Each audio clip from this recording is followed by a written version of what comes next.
لذ بالجلال الواحد الديان تلقى المسرة والقطوف دواني. رسوله الكريم الحمدللہ عمرے کے سارے مسائل سامنے آئے، عمرے کا طریقہ سامنے آیا۔ اب عمرہ کر لینے کے بعد مکہ المکرمہ میں رہنا ہے، پھر حج کے دنوں میں حج کے ایام کس طرح گزارنے ہیں اس کو کچھ عرض کرنا ہے۔ مکہ المکرمہ، یہاں جو ایک نیکی کی جاتی ہے اس کو 1,00,000 نیکیوں کا ثواب ملتا ہے۔ ایک دفعہ سبحان اللہ کہہ دو، 1,00,000 سبحان اللہ کا ثواب آپ کے کھاتے میں۔ ایک درود شریف پڑھ لو، 1,00,000 درود شریف آپ کے کھاتے میں۔ قرآن پاک کا ایک سپارہ پڑھ لو، گویا 1,00,000 سپاروں کا ثواب تمہارے کھاتے میں۔ 2 رکعت نفل پڑھ لیے، 2,00,000 نفل پڑھنے کا ثواب آپ کے کھاتے میں۔ یعنی ایک ایک نیکی کا ثواب 1,00,000 گنا بڑھ رہا ہے۔ تو چونکہ ہم لوگ گئے ہیں کمانے کے لیے،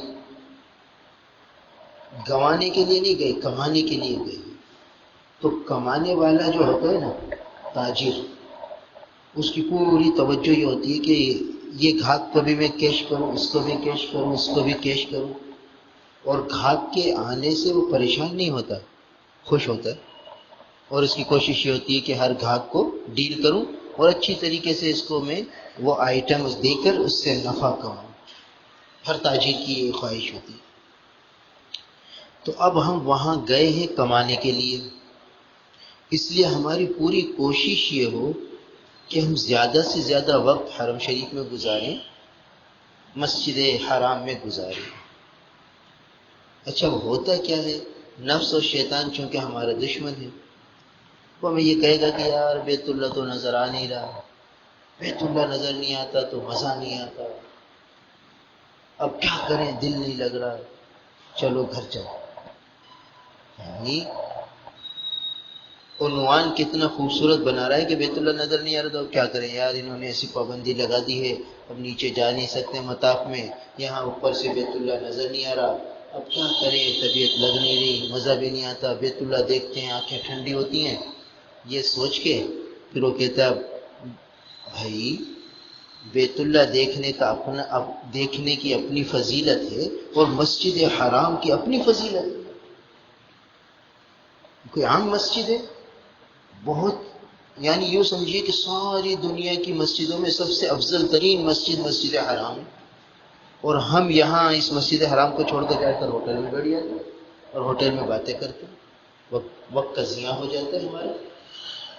تو اس لیے ہم یہ سمجھیں کہ بھئی یہ مسجد حرام ساری دنیا کی مساجد سے افضل ترین مسجد ہے، اللہ کے نے محض اپنے فضل سے ہمیں یہاں بلا لیا ہے، تو اب یہاں سے جانے کا ہمارا جی نہ کرے۔ جیسے ہی مسجد میں داخل ہوں گے تو اعتکاف کی نیت کر لی، اعتکاف کی نیت کر لی تو آپ 2 گھنٹے مسجد میں بیٹھیں گے، 2 گھنٹے کے اعتکاف کا ثواب آپ کو ملے گا، 4 گھنٹے بیٹھیں گے، 4 گھنٹے کے اعتکاف کا ثواب ملے گا۔ اب وقت کیسے گزارنا ہے وہاں؟ وقت اس طرح گزارنا ہے کہ جتنی طواف کثرت سے ہو سکے طواف کر لیں، طواف سے جی بھر جائے، تھکن ہو جائے تو ایسی پرسکون جگہ بیٹھ جائیں جہاں سے وہ پولیس والے آپ کو اٹھائیں نہیں۔ ہوتا یہ ہے کہ جو اوپر جگہ ہے مطاف کی، وہاں طواف کر کے آدمی پیچھے کی طرف بیٹھ جاتا ہے اور پولیس والے آ کے اٹھا دیتے ہیں کہ یہاں سے ہٹ جاؤ، یہاں سے ہٹ جاؤ، تو وہ تھوڑی دور جا کے بیٹھ جاتے ہیں، تو پولیس والے وہاں سے بھی ہٹاتے ہیں، تو یہ پریشان ہو جاتے ہیں کہ یار کیا کروں، یہاں بھی نہیں بیٹھنے دے رہے، وہاں بھی نہیں بیٹھنے دے رہے، اب چلو اٹھ کے چلو گھر چلتے ہیں، کیا کریں۔ تو بھائی یہ جگہ ان لوگوں نے طواف کے لیے بنا رکھی ہے، چاہے رش نہ ہو پھر بھی وہ سمجھتے ہیں کہ بھائی طواف کی جگہ یہاں بیٹھے نہیں کوئی حاجی، تو ہم پیچھے جہاں مسجد بنی ہوئی ہے اور باقاعدہ وہاں قالین بچھے ہوئے ہیں وہاں جا کے بیٹھ گئے، وہاں جا کے سکون سے اب دیکھیں نفل پڑھ سکتے ہیں تو نفل پڑھیں، قضا نمازیں پڑھ سکتے ہیں تو قضا نمازیں پڑھیں، صلاۃ التسبیح پڑھ سکتے ہیں تو صلاۃ التسبیح پڑھیں، قرآن پاک کی تلاوت کریں، ذکر کریں، درود شریف پڑھیں، اپنا ایک ٹارگیٹ بنائیں کہ مجھے روزانہ 5 سپارے پڑھنے. اب اس ٹارگیٹ کو حاصل کرنے کے لیے زیادہ زیادہ وقت وہاں مسجد میں سکون سے بیٹھ جائیں. وہ ایسی جگہ ہے وہاں کوئی نہیں اٹھائے گا آپ کو، چاہے 24 گھنٹے بیٹھے رہو.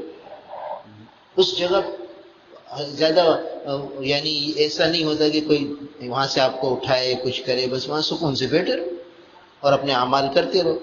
اب تھوڑی دیر ذکر کر لو، ذکر سے جی بھر گیا قرآن پڑھ لو، قرآن سے جی بھر گیا مناجات مقبول، ذریعۃ الوصول، یہ دعاؤں کی کتاب ہے، وہ دعاؤں کی کتاب پڑھنے بیٹھ گئے.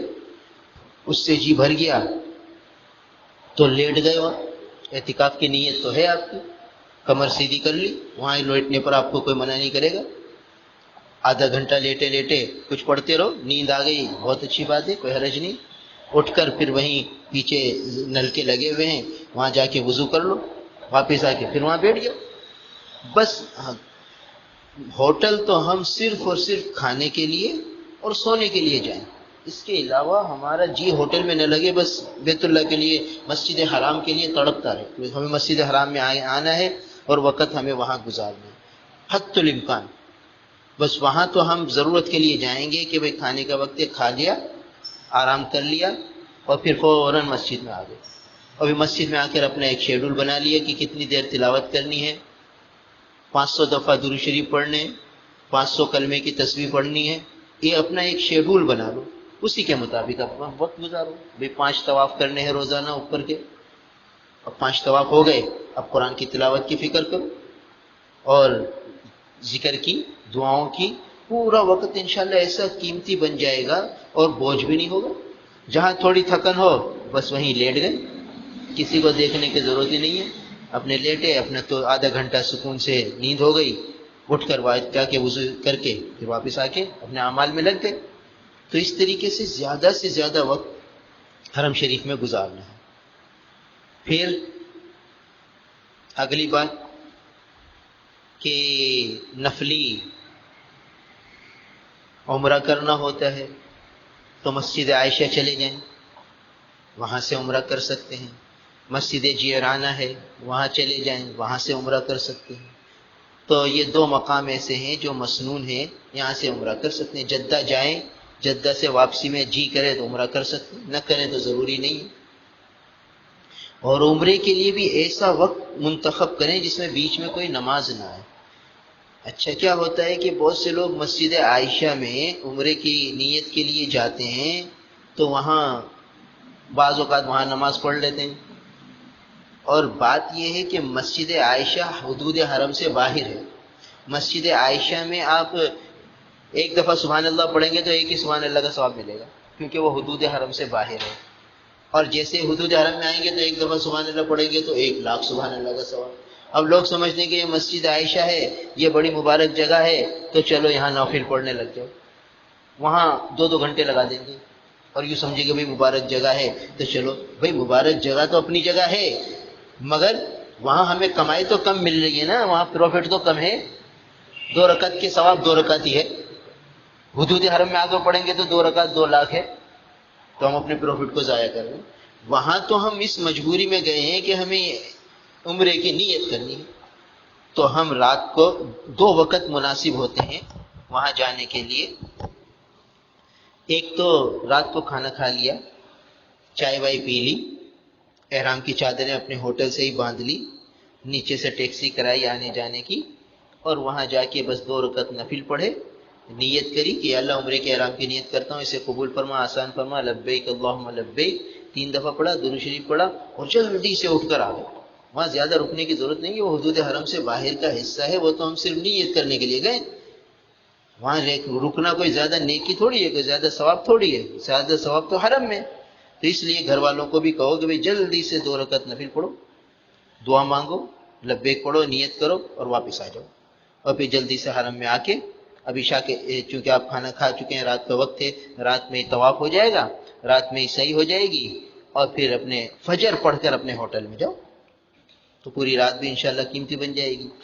اور اسی طریقے سے جو ہے یا فجر کے بعد ناشتہ کرو، اشراق کی نماز پڑھو، ناشتہ کر کے احرام کی چادریں اپنے ہوٹل سے باندھ لو اور پھر مسجد عائشہ چلے جاؤ. وہاں 2 رکعت نفل پڑھو، عمرے کی نیت کرو، لبیک پڑھو اور واپس آ جاؤ، اور ظہر سے پہلے پہلے عمرے سے فارغ ہو جائیں گے، ظہر پڑھ کے گھر جاؤ، ظہر پڑھ کے گھر جاؤ گے، وہاں کھانا بھی کھاؤ اور نہا دھو کے کپڑے بھی پہنو، اور عصر میں پھر مسجد میں آ جاؤ۔ تو اس سے کیا ہوگا؟ وقت ضائع نہیں ہوگا آپ حضرات کا، ورنہ ہوتا یہ ہے کہ اگر لوگ ظہر پڑھ کے جائیں گے تو عصر خطرے میں پڑے گی، عصر وہاں جلدی ہو جاتی ہے، اب ظہر پڑھ کے عمرے کے لیے جا رہے ہیں تو مسجد عائشہ میں عصر پڑھ لی، مسجد عائشہ میں عصر پڑھی تو ایک ہی عصر کا ثواب ملے گا، اور مسجد حرام میں آ کے عصر کی نماز پڑھی تو 1,00,000 نمازوں کا ثواب ملے گا۔ تھوڑی سی سستی غفلت کوتاہی سے اتنے بڑے پروفٹ کو ہم نے چھوڑ دیا، اتنے بڑے نفع کو ہم نے چھوڑ دیا۔ تو یہ 2 وقت ہیں عمرے کے لیے جانے کے لیے، جس میں آپ کا کوئی وقت ضائع نہیں ہوگا اور آپ کا وقت قیمتی ہوگا۔ ایک تو رات عشاء کا کھانا کھانے کے بعد گھر پر ہی احرام کی چادریں باندھ لیں اور مسجد عائشہ چلے جائیں، فجر پڑھ کر پھر گھر واپس آئیں، فجر سے پہلے گھر نہ آئیں، فجر سے پہلے گھر آئیں گے تو پھر فجر خطرے میں پڑ جائے گی، یا پھر ناشتہ کر کے پھر مسجد عائشہ جائیں، مسجد جیرانہ جائیں اور پھر ظہر پڑھ کے واپس آئیں۔ ظہر سے پہلے اگر 11 بجے تک آدمی فارغ ہو جاتا ہے، 11 ساڑھے 11، تو وہ سوچتا ہے یار چلو جلدی سے احرام اتارے پھر ظہر پڑھنے آ جائیں گے۔ اب ظہر پڑھنے دوبارہ آنے میں پھر وہ سستی، وہی ہمت کمی، تھکاوٹ، تو اس لیے ظہر خطرے میں پڑے گی۔ تو اطمینان سے ظہر پڑھیں، ظہر پڑھ کے پھر گھر آئیں، پھر آ کر حلق کریں اور پھر کھانا وانا کھا کے عصر پڑھنے کے لیے پھر آ جائیں حرم شریف میں۔ تو اس لیے زیادہ سے زیادہ وقت انشاءاللہ اس طرح حرم میں گزرے گا۔ تو ایک تو یہ ہے، پھر یہ نفلی عمرہ ہوتا ہے، نفلی عمرہ مرحومین کی طرف سے بھی کر سکتے ہیں، زندوں کی طرف سے بھی کر سکتے ہیں، ماں باپ زندہ ہیں ان کی طرف سے کر لیا ایک عمرہ، اور اسی طریقے سے مرحوم ہیں دادا دادی نانا نانی ان کی طرف سے کر لیا، حضرت ابراہیم علیہ السلام کی طرف سے کر لیا، حضور صلی اللہ علیہ وسلم کی طرف سے کر لیا۔ تو یہ سب برکت کی باتیں ہیں، برکت کی چیزیں ہیں۔ پھر اگلا جو مرحلہ آتا ہے عشرۂ ذی الحجہ کا، عشرۂ ذی الحجہ میں نیکیوں کی قیمت اور بڑھ جاتی ہے۔ اب کیا ہے کہ ایک دن کا روزہ 1 سال کے روزوں کے برابر، یعنی ایک روزہ رکھو اور 360 روزوں کا ثواب حاصل کرو، یہ پاکستان میں، اور وہاں اس کو 1,00,000 سے ضرب دے دو تو کہاں تک چلے جائے گی گاڑی۔ تو جیسے ہی عشرۂ ذی الحجہ شروع ہو جائے تو پھر روزے کا بھی اہتمام ہو، اور عشرۂ ذی الحجہ کی راتیں بھی بڑی قیمتی ہیں، ایک رات کی عبادت لیلۃ القدر کے برابر، اور لیلۃ القدر خیر من الف شہر، 1000 مہینوں سے بہتر۔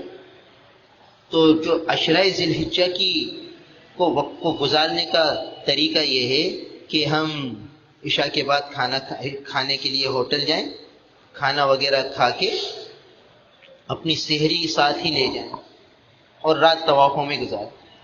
بڑی مبارک راتیں ہیں، لیلۃ القدر کے برابر کی راتیں ہیں۔ تو اب ہم کھانا کھا کے چائے وائے پی کے حشاش بشاش ہو کر اب آگے مسجد حرام میں، جتنے طواف ہو سکیں، 1 ہو جائے، 2 ہو جائے، 3 ہو جائے، یعنی ساری رات ہمیں اعمال میں گزارنی ہے۔ تھکاوٹ ہو جائے 2 گھنٹے لیٹ جاؤ، اور سحری کا انتظام اپنے ساتھ ہی رکھو، دوبارہ سحری کے لیے آنے کا وقت بھی نہیں ہوگا اور واپسی پھر مشکل ہوگی، اور فجر تک وہیں رہیں، وہیں سحری کریں، وہیں فجر پڑھیں، فجر پڑھ کے پھر گھر آ کے اشراق پڑھ کے آرام کر لو ظہر سے پہلے تک، 11 بجے تک، 11:30 بجے تک، پھر حرم میں آ جاؤ۔ اب جو ظہر پڑھنے آؤ گے تو عصر مغرب عشاء ساری نمازیں حرم میں ہوں گی، تو دن روزے سے گزر جائے گا، رات انشاءاللہ طواف میں گزر جائے گی، تو یہ عشرہ قیمتی بن جائے گا۔ تو اس طریقے سے عشرہ ذی الحجہ کو گزاریں۔ عموماً حاجی روزہ نہیں رکھتے، تھوڑا سا ہمت کر لینے سے اتنا بڑا ثواب مل جاتا ہے، اتنی بڑی فضیلت مل جاتی ہے کہ 1,00,000 سال کے برابر ایک روزہ ہو گیا۔ تو ہمت کر کے روزے رکھنے چاہیے اور یہ وقت اس طرح قیمتی بنانا ہے۔ پھر اگلی بات یہ ہے کہ اب ہمارا سفر شروع ہوگا میدان مینا کی طرف جانے کے لیے۔ تو دیکھو حج میں اللہ تعالیٰ نے اس کی ادائیگی کو آسان رکھا ہے، مشکل نہیں رکھا۔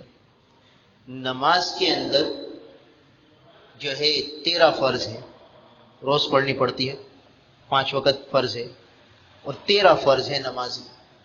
اور حج میں اللہ تعالیٰ نے صرف 3 فرض رکھے، صرف 3 فرض، اور نماز میں 14 واجب ہیں اور حج میں صرف 6 واجب ہیں. تو پورے حج کو ہم 9 باتوں میں تقسیم کر سکتے ہیں کہ پورے حج کا خلاصہ یہ کہ 9 باتیں جس نے یاد کر لی تو اس کا حج ادا ہو گیا. 3 فرض 6 واجب. 3 فرض ہیں 6 واجب ہیں، 9 باتوں کا نام حج ہے، اور زیادہ مشکل پیچیدہ اللہ نے رکھا نہیں ہے. 3 فرض کون سے ہیں؟ نیت کر کے احرام باندھنا، یہ 1 فرض. وقوف عرفہ کرنا 9 ذی الحجہ کو، یہ دوسرا فرض. اور طواف زیارت کرنا، یہ تیسرا فرض. یہ 3 فرض ہیں حج کے اندر. نیت کر کے احرام باندھنا پہلا فرض، اور وقوف عرفہ کرنا دوسرا فرض، اور طواف زیارت کرنا تیسرا فرض. یہ 3 فرض ہیں. اور 6 واجب ہیں. 6 واجب کون سے؟ وقوف مزدلفہ کرنا پہلا واجب، شیطان کو کنکری مارنا دوسرا واجب، قربانی کرنا تیسرا واجب، سر مڈانا چوتھا واجب، صفا مروہ کی سعی کرنا 5واں واجب، اور جس دن بیت اللہ سے واپسی ہوگی اس دن طواف وداع کرنا، الوداعی طواف کرنا، یہ 6واں واجب. یہ 6 واجب ہیں حج. نمبر 1 وقوف مزدلفہ کرنا، نمبر 2 شیطان کو کنکری مارنا، نمبر 3 قربانی کرنا، نمبر 4 حلق کرنا، نمبر 5 صفا مروہ کی سعی کرنا، اور نمبر 6 جو ہے وہ طواف وداع کرنا. تو یہ 6 واجب ہو گئے، 3 فرض ہو گئے، 9 باتوں کا نام یہ حج ہے. اب اس کی ادائیگی کا طریقہ سمجھ لو. عام طور پر 7 ذی الحجہ کو روانگی ہوتی ہے عشاء کے بعد مینا کی طرف. سنت تو یہ تھا کہ 8 ذی الحجہ کی فجر مکے میں پڑھیں اور پھر اس کے بعد مینا کو روانہ ہو جائیں، اور مینا میں ظہر پڑھیں، عصر پڑھیں، مغرب پڑھیں، عشاء پڑھیں، فجر پڑھیں، اور فجر پڑھ کر پھر 9 ذی الحجہ کو میدان عرفات چلے جائیں. مگر آج کل چونکہ حکومتوں کی کچھ پالیسیاں ہیں کہ وہ 7 ذی الحجہ کی رات کو ہی عشاء کے بعد سے مینا کی طرف گاڑیاں جانے لگ جاتی ہیں. تو اب ہم اسی طریقے سے آپ کو مسئلہ سمجھائیں گے تاکہ ذہن نشیں رہے کہ 7 ذی الحجہ کو عشاء کی نماز کے بعد اکثر لوگ عزیزیہ میں ہوتے ہیں، دوبارہ حرم آنا، بیت اللہ میں آنا مشکل ہوتا ہے. تو یہ ہے کہ مغرب سے پہلے ہی، عشاء سے پہلے ہی نہا دھو لیں، اور مغرب کی نماز کے عشاء کی نماز کے بعد احرام کی چادر باندھ لیں، اور 2 رکعت اپنے ہوٹل میں چاہے پڑھ لیں، چاہے عزیزیہ کی مسجد میں پڑھ لیں. افضل تو یہ تھا کہ بیت اللہ میں جاتے، مگر چونکہ آنے جانے میں بڑی مشقت ہو جاتی ہے، بڑی بھیڑ ہوتی ہے آخری دنوں میں، تو بس آسان طریقہ یہی ہے کہ 2 رکعت نفل اپنے ہوٹل میں ہی پڑھ لو. کھانا وانا کھا لیا، آپ کو معلم بتا دیں گے کہ بھئی بس 10 بجے آئے گی، 12 بجے آئے گی، 1 بجے آئے گی، ایک اندازہ وہ آپ کو بتا دیں گے. تو کبھی جلدی آ جاتی ہے، کبھی 2 بھی بج جاتے ہیں، 3 بھی بج جاتے ہیں، جیسے بھی سہولت ہوتی ہے ان کو بسیں اسی ترتیب سے آتی ہیں. تو ہمیں تو بہرحال کھانا کھا کے عشاء کی نماز پڑھ کے اب وہ احرام کی چادریں باندھ لو اور 2 رکعت نفل پڑھو اور نیت کرو. 2 رکعت نفل پڑھ کے اب نیت کریں کہ یا اللہ حج کے احرام کی نیت کرتا ہوں، اس کو قبول فرما، آسان فرما. لبیک اللہم لبیک لبیک لا شریک لک لبیک ان الحمد والنعمت لک والملک لا شریک لک. 3 دفعہ پڑھیں، پھر 3 دفعہ درود شریف پڑھیں، پھر ہاتھ اٹھا کر دعا مانگیں. خوب جو ہے الہا زاری سے دعائیں مانگیں سفر حج کی آسانی اور قبولیت کے لیے. اس وقت دعائیں قبول ہوتی ہیں. اب دعائیں مانگ لی،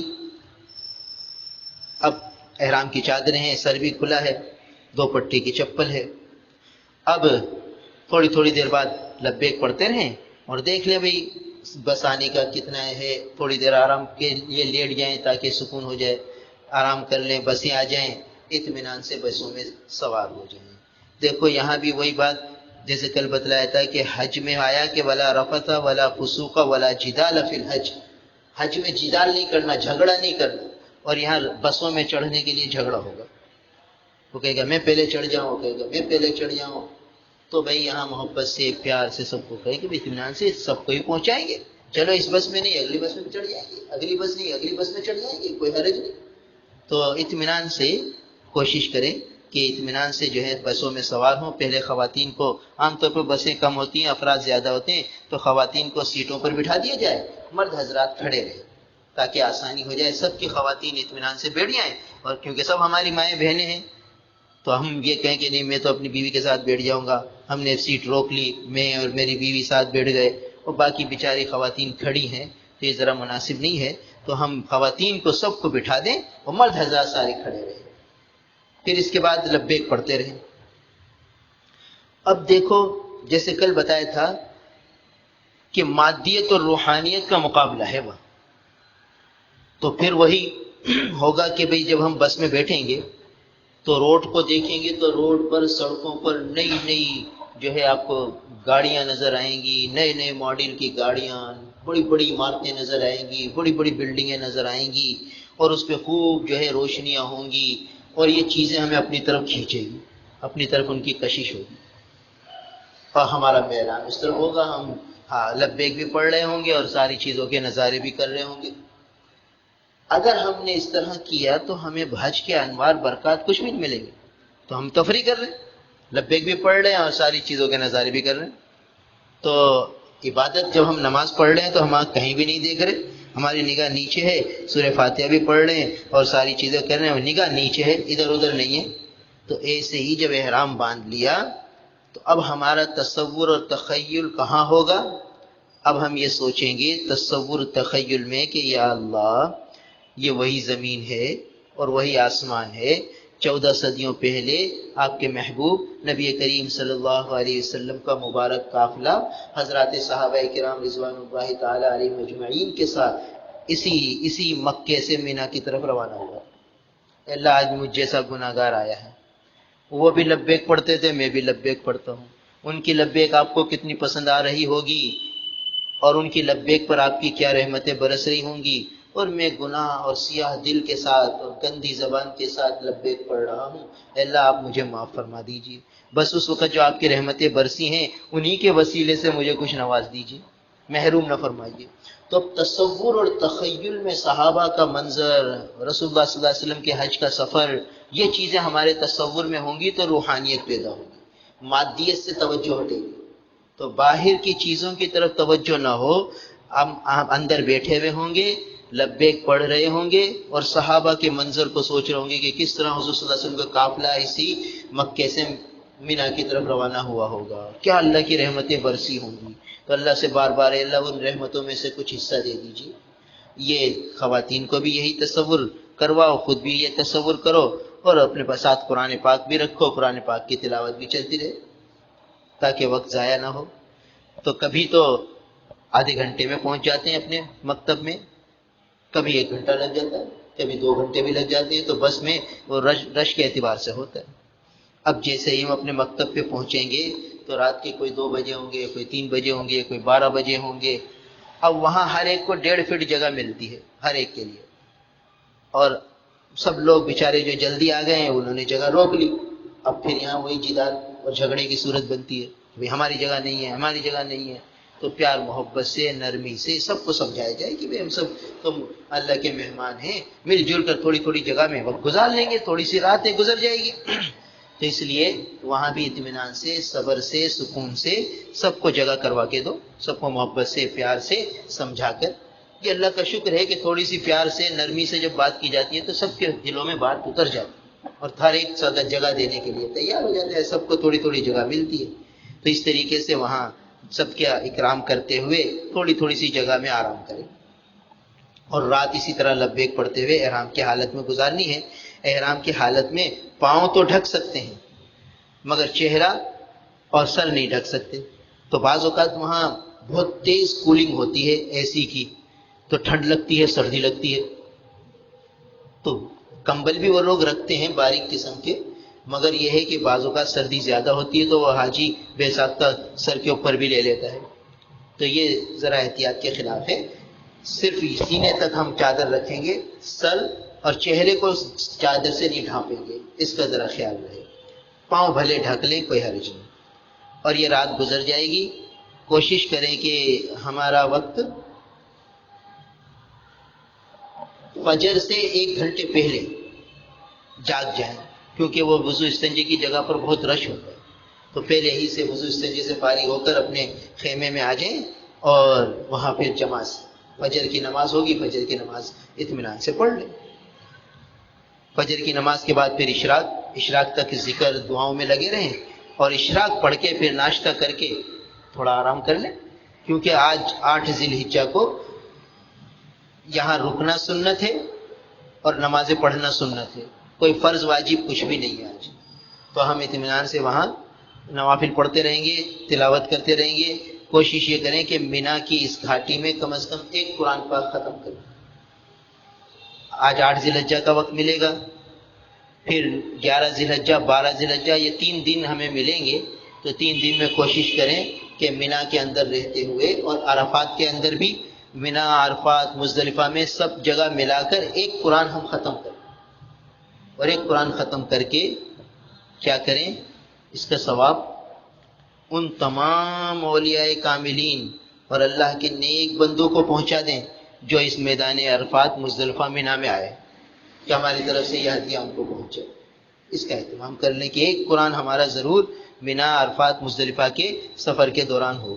تو وہ ہمارا یہ بتا دیا تھا، چھوٹا قرآن ہمیشہ اپنے ساتھ رکھیں، ہر جگہ بس اس کی تلاوت میں لگ جائیں۔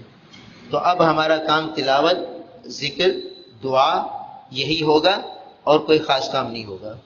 اب یہاں کیا ہوتا ہے کہ لوگ جو ہے دوستوں کے ساتھ مل کر گھومنے نکل جاتے ہیں، چلو بھائی مکتب سے دیکھیں کس کا مکتب کہاں ہے، اور ملاقاتوں کے لیے چلے جاتے ہیں کہ ہمارے فلاں دوست، فلاں رشتہ دار، وہ فون پر رابطے کیے، ہاں بھائی میپ پہ نقشہ دیکھا، ارے بھائی یہ تو قریب ہی ہے، چلو مل کر آتے۔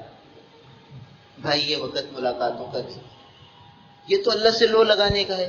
یہ مینا کی یہ خاص جگہ ہے، یہاں اللہ تعالیٰ کی خصوصی رحمتیں برس رہی ہیں۔ سال میں ایک دفعہ، زندگی میں ایک دفعہ بلایا جاتا ہے حاجی کو، ایک مرتبہ حج فرض ہے، تو یہاں خصوصی انوار برس رہے ہیں، رحمتیں برس رہی ہیں، اور ہم ملاقاتوں کے لیے جا رہے ہیں کہ بھئی چلو فلاں دوست کا اور فلاں ساتھی کا نمبر ہے، وہ اس کا مکتب قریب ہی ہے، چلو اس سے ملنے چلے جائیں گے۔ پھر مل کے کیا کریں گے؟ تو ملاقاتیں موقوف، بس ہم اپنے اور گھومنا پھرنا موقوف۔ وہ کہتے چلو بھائی ذرا دیکھیں کیا حال ہے، کہاں سڑکیں ہیں، کہاں ریلوے اسٹیشن ہے، کہاں کیا چیز ہے۔ بھئی ان چیزوں کی ضرورت کیا ہے؟ ہم تو آئے ہیں کمانے کے لیے، نہ کہ گھومنے پھرنے کے لیے، تفریح کے لیے۔ لہٰذا ہم تو جہاں مکہ اپنا خیمہ ہے بس اس میں لگے رہیں گے، نمازیں وہیں پڑھیں گے، نماز پڑھ کے تلاوت کر لیں گے، وضو استنجے کے لیے باہر جائیں گے، پھر واپس آ کے بیٹھ جائیں گے۔ ہم اپنے آپ کو ایسا پابند کر لیں گے، ایسا باؤنڈ کر لیں گے کہ ہمیں تو یہیں بیٹھنا ہے، گھومنا پھرنا نہیں ہے، تاکہ جو رحمتیں برس رہی ہیں اس کا پورا حصہ ہمیں ملے۔ تو مینا کے اندر اس طرح ظہر پڑھیں گے، پھر عصر پڑھیں گے، پھر مغرب پڑھیں گے، ہر نماز کے بعد لبیک بلند آواز سے پڑھیں، ہر تھوڑی تھوڑی دیر بعد لبیک پڑھتے رہیں۔ جتنی کثرت سے لبیک پڑھیں گے اتنا حج قبول ہوگا۔ تو یہ جو مینا میں یہ جو وقت گزرے گا یہ احرام کی حالت میں گزرے گا، اس کے بعد جو کچھ وقت گزرے گا 2-3 دن وہ بغیر احرام کے گزرے گا۔ تو یہ گھڑیاں بڑی مبارک اور قیمتی ہیں کہ احرام کی حالت میں مینا میں وقت گزر رہا ہے۔ وہ گویا کہ آدمی تصور پہ چلا جائے کہ یہ مینا کی وہی گھاٹی ہے جہاں سے ابراہیم علیہ السلام نے حضرت اسماعیل علیہ السلام کو ذبح فرمایا تھا، اور پھر اللہ تعالیٰ نے جنت سے مینڈا بھیجا تھا۔ تو یہاں اللہ تعالیٰ کی کیا رحمتیں برسی ہوں گی اس وقت۔ تو اللہ وہ جو رحمتیں یہاں برسی ہیں اس میں سے ہمیں حصہ دے دیجیے۔ اللہ سے مانگنا ہے، خوب دل لگا کر، لو لگا کر خوب مانگنا ہے، اور جو ہے تھوڑی تھوڑی دیر بعد لبیک پڑھتے رہنا ہے، گھومنے پھرنے سے احتیاط کرنی ہے۔ تو ظہر پڑھیں گے، عصر پڑھیں گے، مغرب پڑھیں گے، عشاء پڑھیں گے، کھانے کے وقت میں کھانا کھا لیں گے، چائے پی لیں گے، جوس ہوتے ہیں، لسی ہوتی ہے، پھل ہوتے ہیں، یہ ساری چیزیں استعمال کریں، کوئی حرج نہیں، مگر باتوں میں نہ لگیں اور گھومنے پھرنے میں نہ لگیں۔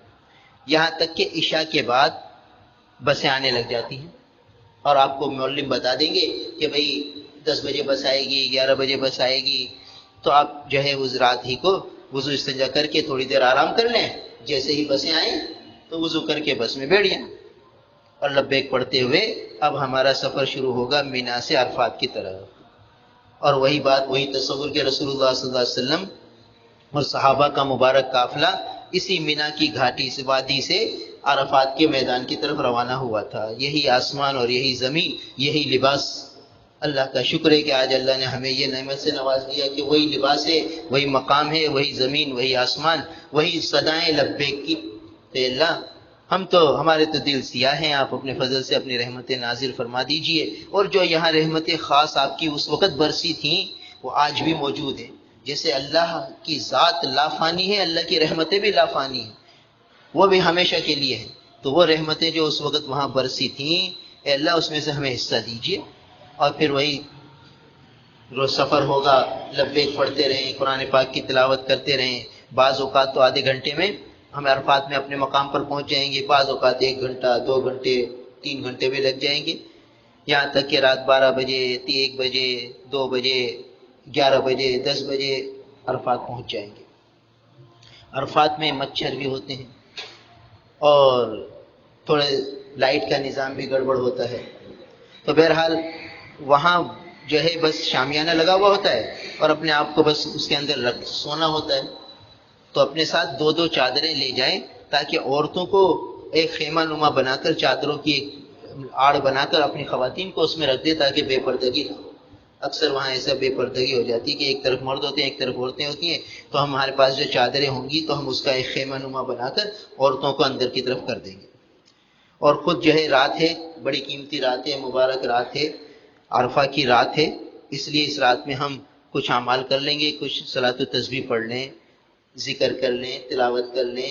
70 استغفار ایک کتاب ہے چھوٹی سی، تو ایک روایت میں آتا ہے کہ جو شخص منا کی راتوں میں 7 ذی الحجہ 9 ذی الحجہ 10 ذی الحجہ کی یہ 3 راتوں میں 70 استغفار پڑھ لے گا تو اللہ تعالیٰ اس کو اپنا ولی بنا لیں گے، اپنا دوست بنا لیں گے۔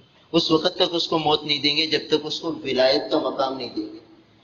تو اس لیے ہم کوشش کریں، وہ کتاب ہے مفتی عبدالرؤف صاحب کی دعائے عرفات کے نام سے، اس میں 70 استغفار بھی لکھے ہوئے ہیں، چھوٹی سی کتاب ہے، وہ ساتھ رکھیں ضرور، بلکہ وہ تو 10 نسخے لے بھی جائیں، وہاں حاجیوں کو تقسیم بھی کر دیں تاکہ سب کا وقت قیمتی بن جائے۔ اس میں بڑی پیاری پیاری اردو میں دعائیں ہیں ساری، کہ اللہ سے کیا مانگنا ہے، کس طرح مانگنا ہے، دعائے عرفات کے نام سے مفتی عبدالرؤف صاحب مدث اللہ العالی، اس میں 70 استغفار بھی ہیں، 70 استغفار کے ترجمہ ہے، تو وہ ہم میدان عرفات میں رات کو پڑھ لیں، مینا میں رات کو پڑھ لیں جو کل پہنچے تھے، تو وہ بھی پڑھ لیں، صلاۃ و تسبیح پڑھ لیں، اور یہ پھر تھوڑا آرام کر لیں۔ یہاں بھی وہی بات، فجر کے وقت وضو استنجے پر زیادہ رش ہوتا ہے تو ہم 1 گھنٹے پہلے ہی چلے جائیں گے، وضو استنجا کر کے آ جائیں گے، اور پھر فجر کی نماز جماعت سے ہوگی۔ آج 9 ذی الحجہ ہے، تو ویسے تو ہر نماز کے بعد سلام پھیر کر لبیک 3 دفعہ پڑھنی ہے بلند آواز سے۔ اب 9 ذی الحجہ سے 13 ذی الحجہ کی اثر تک تکبیر تشریق بھی آ گئی، تو منا جو ہم عرفات میں فجر کی نماز پڑھیں گے تو نماز فجر کے فوراً بعد تکبیر تشریق پڑھیں گے، اللہ اکبر لا الہ الا اللہ اکبر وللہ الحمد، پہلے یہ پڑھیں گے 1 دفعہ، پھر اس کے بعد لبیک پڑھیں گے، پھر درود شریف پڑھ کے پھر دعائیں مانگیں گے۔ تو میدان عرفات میں فجر کی نماز پڑھ کر پھر یہ اعمال کریں گے، پھر دعائیں مانگیں گے، اشراق تک جاگ لیں، اشراق کے بعد پھر ناشتہ وغیرہ کر کے اب حرام کرنا ہے، کیونکہ آج وقوف عرفہ ہے، حج کا اہم ترین فرض ہے آج جو ہمیں ادا کرنا ہے۔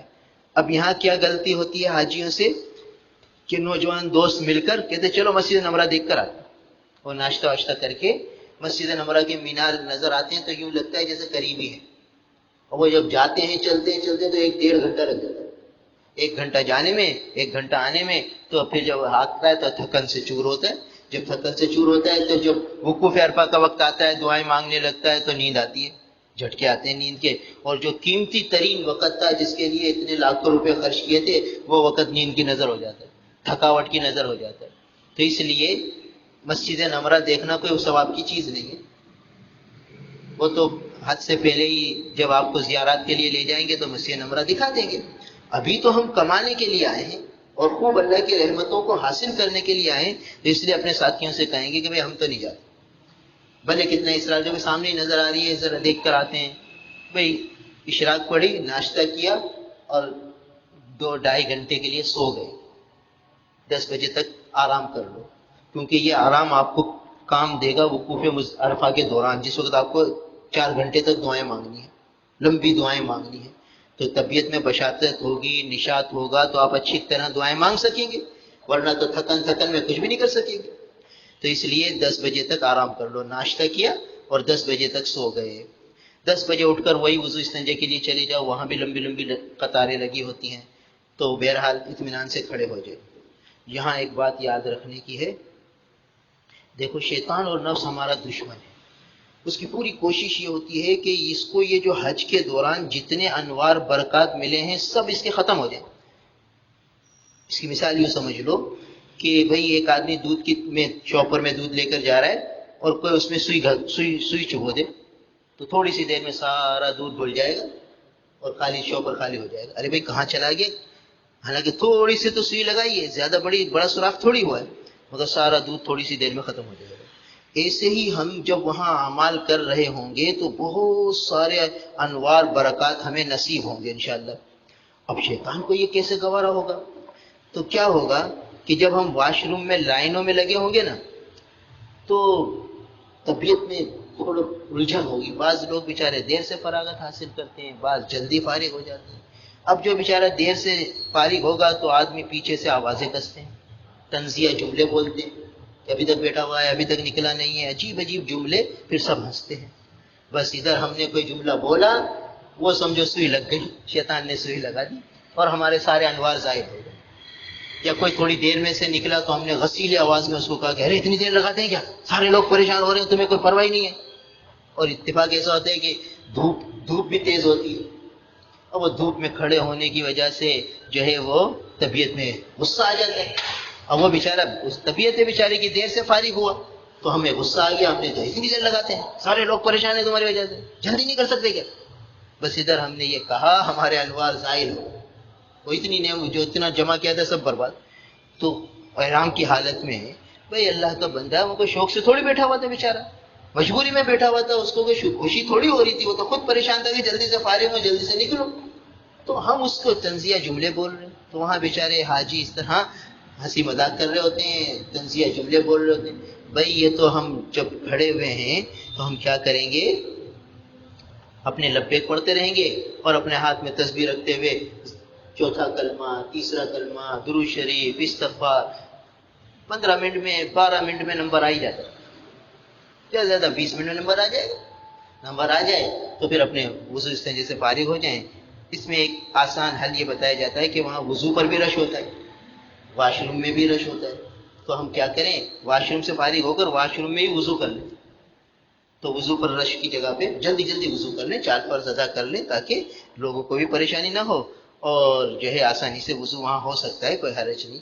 تو اس لیے اطمینان سے وہاں وضو کر لیں۔ اور یہ بھی بتا دیا تھا کہ بھئی جب بھی ہم واش روم میں جائیں تو اوپر والی چادر کھوٹی سے لٹکا دیں، وہاں کھوٹیاں لگی ہوئی ہوتی ہیں تاکہ اوپر کی چادر خراب نہ ہو، اور نیچے کی چادر کو اہتمام سے رکھیں تاکہ نجاست سے آلودہ نہ ہو، وہاں نجس پانی بہت زیادہ ہوتا ہے، تو اس کا ذرا خیال رکھیں۔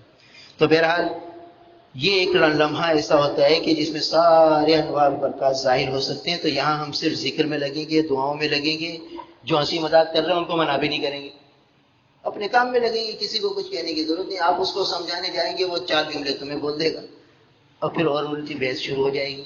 تو کسی کو کچھ کہنے کی بھی ضرورت نہیں، اپنے کام میں لگنا ہے کہ ہم تو آئے ہی کمانے کے لیے ہیں۔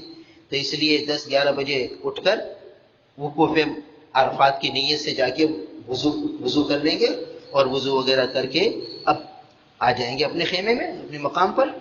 اور وہاں اگر وقت ہے، زوال کا وقت ابھی نہیں ہوا تو صلاۃ التسبیح پڑھ لو، نوافل پڑھ لو، قرآن پاک کی تلاوت کر لو۔ یعنی یہ وقت اب کچہریوں میں نہیں گزارنا، اور کچھ جوس ہے، لسی ہے اور کھانے پینے کی چیزیں ہیں، بسکٹ ہے، یہ ساری چیزیں اپنے پاس رکھ لو اور زوال سے پہلے کھانے پینے کے سب کاموں سے فارغ ہو جاؤ تاکہ وقوف مزدلفہ کے دوران پھر کھانے کا کوئی کام نہ ہو۔ وہ وقت بہت قیمتی ہوتا ہے اور کھانا بھی اسی وقت آتا ہے۔ ادھر آپ ظہر پڑھیں گے، ادھر کھانا آ جائے گا، سب کہیں گے کھانا کھا لو کھانا کھا لو، تو اب آپ کھانے کی طرف نہ جائیں، آپ تو اپنے تیاری میں لگیں کہ آپ کو تو وقوف مزدلفہ کا وقوف عرفہ کرنا ہے جو اہم ترین حج کا فرض ہے۔ تو اب کیا ہوگا کہ زوال کے فوراً بعد خطبہ آتا ہے مسجد نمرہ سے، تو اگر مسجد قریب ہے اس کو اوپر کر دو، روشنی آ رہی یوں آسمان کی طرف کر لو، ہاں یوں۔ تو کیا ہوتا ہے کہ بعض اوقات تو مائک ہوتے ہیں، مسجد نمرہ کے قریبی خیمہ ہوتا ہے تو آواز آ جاتی ہے براہ راست اسپیکر سے، اور اکثر تو موبائل ہوتے ہیں تو موبائل پر خطبہ سن لیا جائے۔ خطبہ سننا کوئی فرض واجب نہیں ہے، سنت عمل ہے.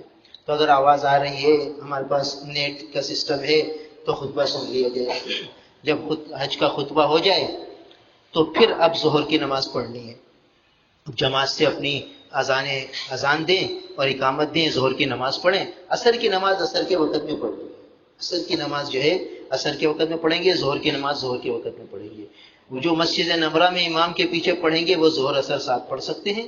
باقی جو اپنے خیموں میں جماعت سے پڑھیں گے تو ظہر کے وقت میں ظہر پڑھیں گے، عصر کے وقت میں عصر پڑھیں گے. اور زوال سے پہلے ہی کوئی جگہ پہلے سے دیکھ لی جائے کہ کس جگہ کھڑے ہو کر مجھے وقوف کرنا ہے، تاکہ اطمینان سے ایسی جگہ کھڑے ہوں جو لوگوں کی چلنے کی نہ ہو، اور سکون سے ہم کھڑے ہو کر وقوف عرفات کر لیں.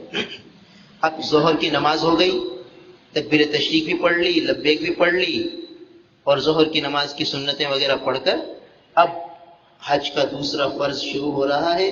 اور حضور صلی اللہ علیہ وسلم نے فرمایا جس کا مفہوم ہے کہ الحج عرفہ، حج نام ہی عرفہ کے وقوف کا ہے، یعنی حج کا سب سے بڑا عمل وقوف عرفہ ہے. اب وہ شروع ہو گیا. اب اگر گرمی بہت زیادہ نہیں ہے تو پیدل چل لو، چپل بھی اتار دو اور تھوڑا سا پیدل چلو، سر بھی کھلا، پاؤں بھی کھلے، پاؤں میں بھی جوتی نہیں، تھوڑا سا میدان عرفات میں اس طرح ننگے پاؤں چل لو. اور دھوپ تیز ہے تو پھر چپل پہن لو، کوئی حرج نہیں. اور پھر ایسی جگہ کھڑے ہو جاؤ جہاں لوگوں کے گزرگاہ نہ ہو، اور کھڑے ہو کر اب دعا شروع کر دو. رسول اللہ صلی اللہ علیہ وسلم نے ظہر عصر ساتھ پڑھی اور تقریباً 4-4.5 گھنٹے دعا مانگی ہے میدان عرفات. 4-4.5 گھنٹے. تو اتنی لمبی دعا امام الانبیاء نبی کریم صلی اللہ علیہ وسلم نے مانگی ہے. تو اب ہم کیا کریں گے کہ بھئی وقوف عرفہ شروع ہو چکا ہے، تو اپنے پاس پہلے سے ہی پانی کی 2-3 بوتلیں، لسی کی بوتل، جوس کی بوتل، یہ صبح بہت تقسیم ہوں گے تو وہ لے کے رکھ لیں اور اپنے پاس ہی رکھیں. اور دعا مانگتے مانگتے، کیونکہ دھوپ ہوگی، پیاس کی شدت ہوگی، پسینہ نکلے گا، تو وہیں سے بوتل اٹھائی، پانی پی لیا، پھر دعاؤں میں لگ گئے. پھر پیاس لگی تو پھر پانی پی لیا، لسی پی لی، جوس پی لیا، تاکہ توانائی برقرار رہے. اب کیا ہوگا کہ بھئی ہم تو 15-20 منٹ بعد ہمارے تو الفاظ ختم ہو جائیں گے دعاؤں کے، ہماری دعا تو پوری ہو گئی، آگے تو ہمیں کچھ مانگنے ہی نہیں آتا، نہ ہماری عادت ہے لمبی دعا مانگنے کی. تو اب کیا کریں گے، یہیں قبلہ رخ کھڑے ہو کر تسبیح نکال کر ایک تسبیح چوتھے کلمے کی پڑھیں گے. لا الہ الا اللہ وحدہ لا شریک لہ لہ الملک ولہ الحمد یحیی ویمیت وہو حی لا یموت بیدہ الخیر وہو علی کل شیء قدیر. یہ آہستہ آہستہ دھیان سے ترجمے کے استحضار کے ساتھ ایک تسبیح اطمینان سے پڑھیں گے. اب جب اطمینان سے پڑھیں گے تو تقریباً 10 منٹ لگ جائیں گے. یہ تسبیح پڑھنے کے بعد لبیک پڑھیں، پھر ہاتھ اٹھا کر دعا شروع کر دیں. جتنی دیر دعا مانگ سکتے ہیں دعا مانگیں. تھک جائیں تو بیٹھ جائیں اور تھوڑی دیر بیٹھ کر دعا مانگیں، پھر کھڑے ہو جائیں، پھر تھوڑی دیر کھڑے ہونے کے بعد پھر بیٹھ جائیں. یعنی کوشش کریں کہ حتی الامکان کھڑے ہو کر، بہت زیادہ تھکاوٹ ہو گئی تو بیٹھ جائیں، تھوڑی دیر بیٹھ کر پھر کھڑے ہو کر دعا شروع کریں. تو پہلی تسبیح جو پڑھیں گے وہ چوتھے کلمے کی پڑھیں گے اور پھر دعائیں مانگیں گے. پھر دعا پوری ہو گئی تو اب دوسری تسبیح جو ہوگی وہ سورہ اخلاص کی ہوگی.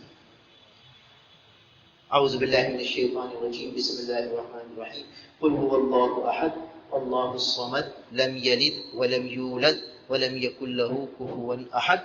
یہ اطمینان سے آہستہ آہستہ مزے لے لے کر پڑھتے رہیں اور کھڑے رہیں، اور کھڑے رہ کر قبلہ رخ کھڑے ہوئے میدان عرفات ہے. وہی تصور ہوگا کہ یہ وہی میدان ہے کہ امام الانبیاء نبی کریم صلی اللہ علیہ وسلم اس میدان میں تشریف فرماتے. صحابہ کا مبارک مجمع موجود تھا.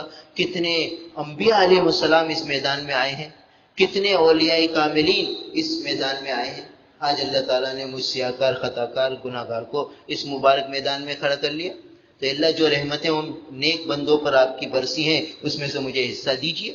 یہ تصور ہو اور یہ ہم مانگتے رہیں. تو سورہ اخلاص اطمینان سے پڑھیں، اس میں 20-25 منٹ لگ جائیں گے. اب سورہ اخلاص پوری ہوئی، پھر لبیک پڑھو اور پھر کھڑے ہو کر دعا شروع کر دو، جتنی دیر دعا مانگو. اس کے بعد پھر تیسری جو تسبیح ہے وہ درود ابراہیمی کی. اس میں درود ابراہیمی کا ایک حصہ پڑھنا ہے. اللہم صلی علی محمد وعلی آل محمد کما صلیت علی ابراہیم وعلی آل ابراہیم انکا حمید مجید وعلینا معہم. آخر میں یہ جملہ ملا دیں، اس کے معنی ہے اللہم صلی علی محمد، اے اللہ محمد صلی اللہ علیہ وسلم پر رحمت نازل فرمائیے، وعلی آل محمد، اور محمد صلی اللہ علیہ وسلم کی آل پر بھی رحمت نازل فرمائیے، کما صلیت علی ابراہیم، جیسے کہ آپ نے رحمت نازل فرمائی ابراہیم علیہ السلام پر، وعلی آل ابراہیم، اور ابراہیم علیہ السلام کی آل پر، انک حمید مجید، بے شک لائق حمد اور لائق بزرگی تو آپ ہی کی ذات ہے، وعلینا معہم، اے اللہ جیسے ان پر رحمت فرمائے مجھ پر بھی رحمت فرما دیجیے۔ یہ جملہ بھی ساتھ ملا لیا جائے، بس یہاں تک یہ درود پڑھے اور یہ بھی ایک تسبیح پوری پڑھے، تو یہ درود ابراہیمی کی ایک تسبیح ہو گئی۔ تو پہلی تسبیح چوتھے کلمے کی، دوسری تسبیح سورہ اخلاص کی، تیسری تسبیح جو ہے یہ درود ابراہیمی کی وعلینا معہم کے ساتھ۔ اس کے بعد پھر کھڑے ہو کر دعا مانگو۔ اب دیکھو کہ وقت ہے کہ نہیں ہے، عصر کا وقت قریب آنے لگے گا، اور عصر کے بعد پھر عام طور پر مجمع میں جو ہے نا انتشار سا ہو جاتا ہے، وہ یکسوئی ختم ہو جاتی ہے، عصر تک ہی یکسوئی رہتی ہے دعاؤں میں۔ اب دیکھو وقت ہے تو ربنا آتنا فی الدنیا حسنہ وفی الآخرۃ حسنہ وقنا عذاب النار، یہ اس دعا کی پوری تسبیح پڑھے۔ رسول اللہ صلی اللہ علیہ وسلم نے میدان عرفات میں یہ دعا مانگی ہے، تو اللہ سے عرض کریں اللہ یہ دعا آپ کے محبوب نے یہاں مانگی ہے، جیسے آپ کے محبوب کے حق میں قبول ہوئی انہی کے وسیلے سے ہمارے حق میں قبول فرما۔ تو اللہ سے مانگنا ہے، تو ربنا آتنا فی الدنیا حسنہ وفی الآخرۃ حسنہ وقنا عذاب النار، یہ چوتھی تسبیح یہ پڑھنی ہے۔ اس کے بعد دعا مانگنی ہے۔ اس کے بعد عصر کا وقت قریب آئے گا تو عام طور پر یہ ہوتا ہے کہ معلم حضرات کہہ دیتے ہیں کہ عصر کے بعد گاڑیوں میں چلو گے، بسوں میں چلو، اور بسوں کے پاس لے جاتے ہیں اور خواتین کو بسوں میں بٹھا دیتے ہیں، بسوں میں اے سی بھی چل رہا ہوتا ہے، تو خواتین کو وہاں بٹھا دیں، خود باہر رہیں، اور ابھی بھی وقوف کا وقت باقی ہے، غروب تک وقوف کرنا ہے۔ تو عصر کے بعد پھر تھوڑا انتشار سا ہو جاتا ہے، مگر ہمیں تو جو ہے نا دعاؤں کی طرف متوجہ رہنا۔ تو خواتین کو ہم بسوں میں بٹھا دیں اور خود بس کے باہر کھڑے ہو کر وہی 70 استغفار والی کتاب اٹھا لیں اور کوئی دعاؤں کی کتاب اٹھا لیں، دعاؤں میں لگے رہیں، اور یہاں تک کہ غروب آفتاب ہو جائے۔ اب یہاں کیا ہوتا ہے، عصر کے بعد سب لوگ آپس میں گلے ملنے لگتے ہیں، سمجھتے ہیں کہ بھئی وقوف عرفہ ہو گیا، مبارکباد دینے لگتے ہیں۔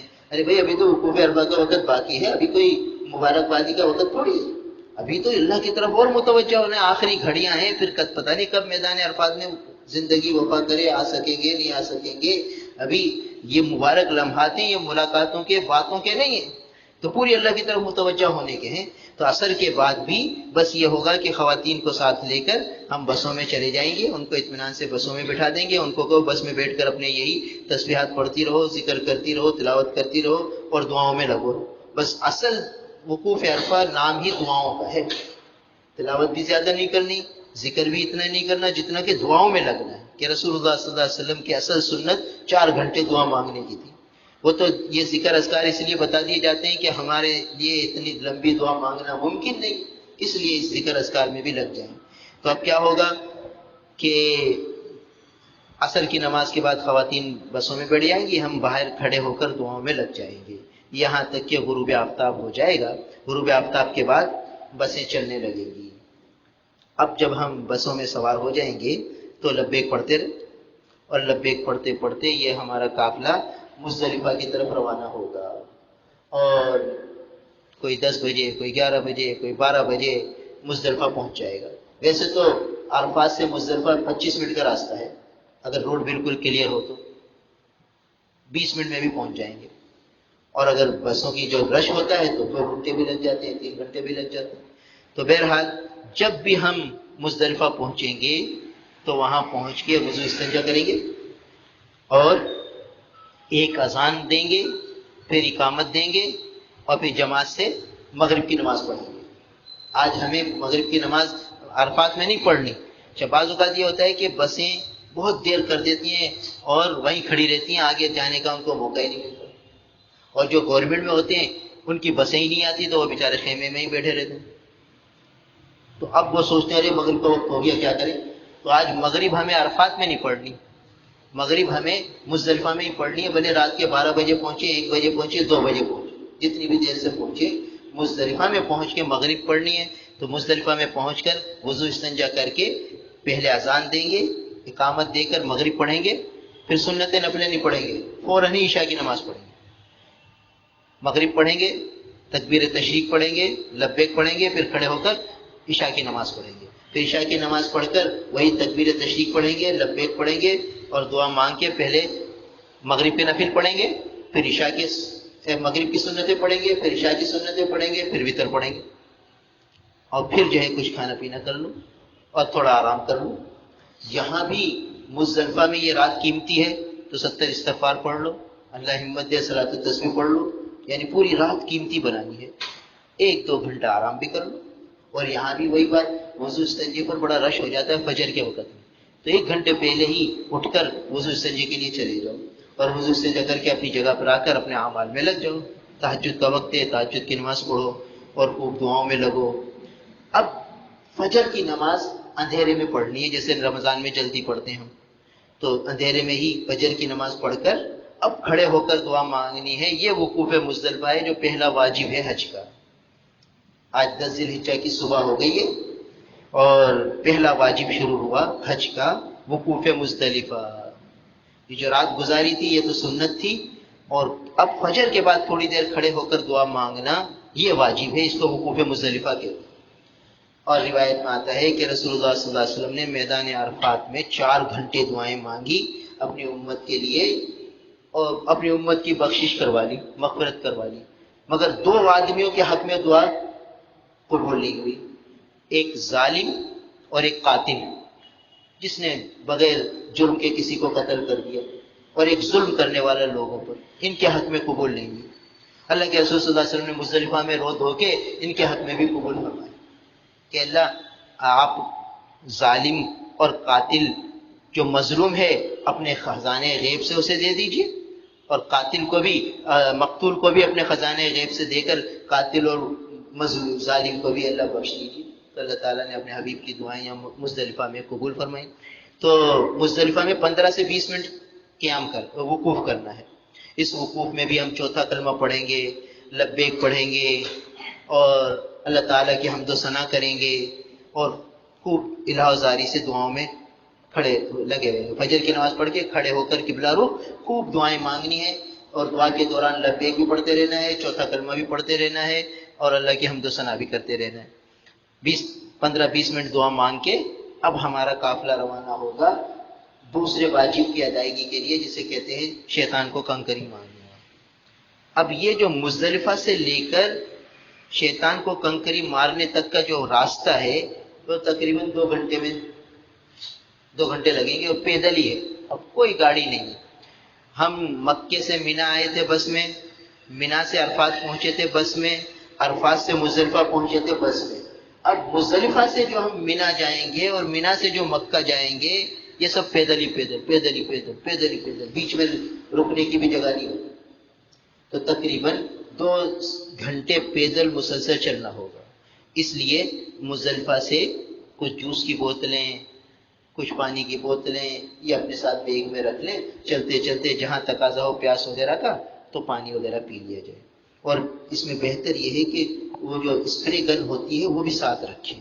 اسپرے گن کے 2 فائدے ہوں گے، ایک تو یہ کہ وضو کے لیے آسانی ہو جائے گی کہ جہاں وضو میں رش ہو تو اسپرے گن سے وضو کریں، مگر اتنا پانی چہرے پہ ڈالیں کہ چہرے سے پانی ٹپکنے لگے، ہاتھوں پر اتنا پانی ڈالیں کہ پانی ٹپکنے لگے، جیسے ہم ہاتھ دھوتے ہیں باقاعدہ نلکے میں، اتنا پانی شاور کرنا ہے اس کو۔ اور کیونکہ یہ پیدل چلنا ہوگا تو پسینے سے آدمی پریشان ہو جاتا ہے، تو شاور، پانی کا شاور منہ پہ ڈال لیں، گردن پہ ڈال لیں تو اس سے ذرا ہمت آ جاتی ہے، تو یہ ذرا ساتھ رکھیں۔ تو اب یہ سفر ہمارا چلے گا، لبیک کی آخری گھڑیاں ہیں، جیسے ہی شیطان کو کنکری ماریں گے لبیک پڑھنا ختم ہو جائے گی، تو اس لیے خوب کثرت سے لبیک پڑھو، اور قرآن پاک ساتھ رکھو، چلتے چلتے قرآن بھی پڑھتے رہو، چلتے رہو، دعائیں مانگتے رہو۔ اب یہاں بھی وہی بات کہ میدان عرفات میں بہت زیادہ انوار ملے، برکات ملے، وہی دودھ کا شوپر بھر گیا رحمتوں سے، برکتوں سے، اللہ کے فضل سے۔ اب شیطان یہاں بھی وہی سوئی چبائے گا۔ کیسے سوئی چبائے گا؟